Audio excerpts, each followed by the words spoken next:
กล้องตรงนี้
สรุปเก็บผักกุนหม้อให้เป็นทีนะ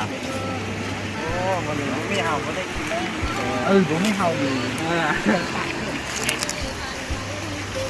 ตามธรรมชาติ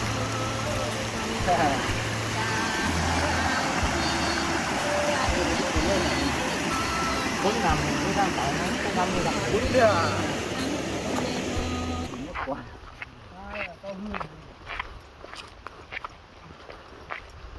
ใหญ่เลยคุณวะหน้าว่าจะแน่เอวมือแน่ปะนี่โอ้ข้าวพวกกันมันรอมันจะฝาขึ้นข้าวนี่ไม่เลยว่าค่ะหน่อยใจหน่อยใจไหนป้ามาหน่อยใจข้าน้องมือหนาตาลุย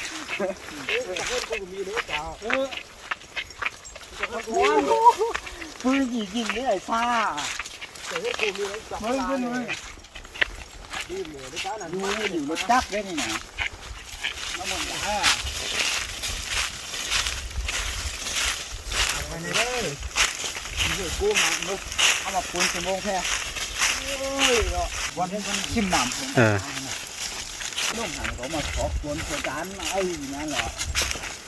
นี่ไอ้รับปลาเลยได้ชั่วโมง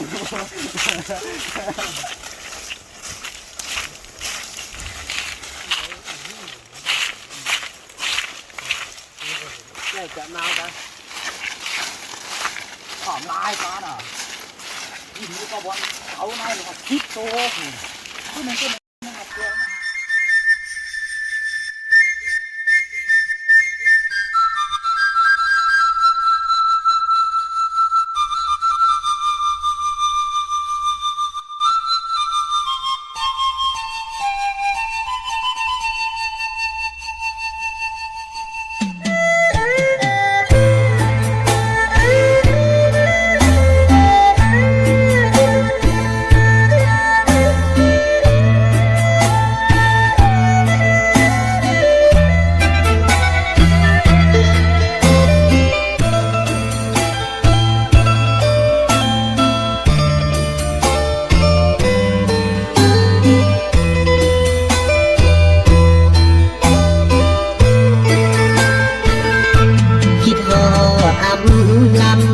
ยามค่ำแลงคิดฮอ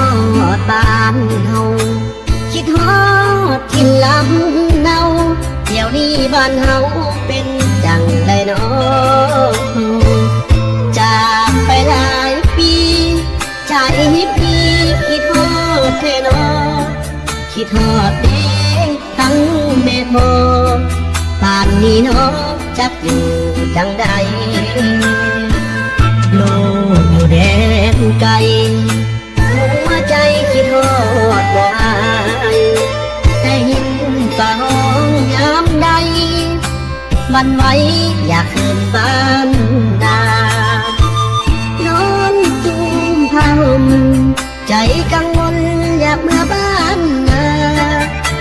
แต่ยังบ่สิ้นภาระจำเป็นนะต้องได้อดเอาสบายดีบ่มีแห้งทุกคนอยู่ดีคำถามคำนี้ย้อนมีใจคิดฮอดหลายฝากมาถามข่าวอ้าวเพื่อนมิตรสายอยู่สุขสบายกันหมดทุกคนอยู่บ่นอนฟังเสียงฝนฟ้าห้องโน้นดังมายามใด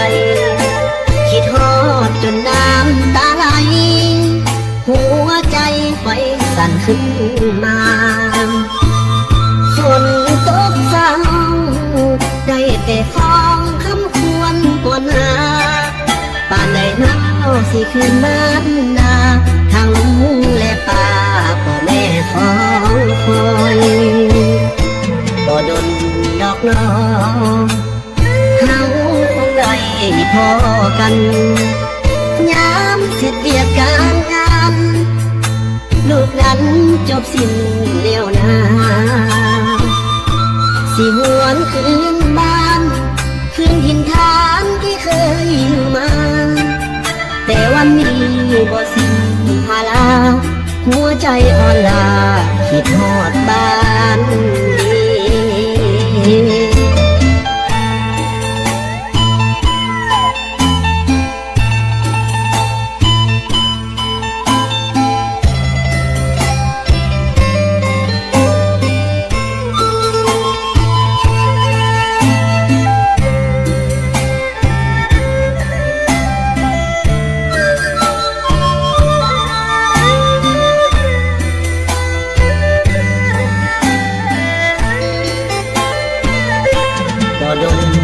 น้องเฮาคงได้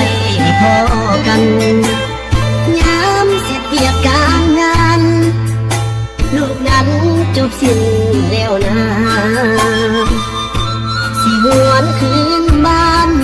คืนถิ่นฐานที่เคยอยู่มาแต่วันนี้บ่สิ้นภาระหัวใจอ่อนลาคิดฮอดบ้านดี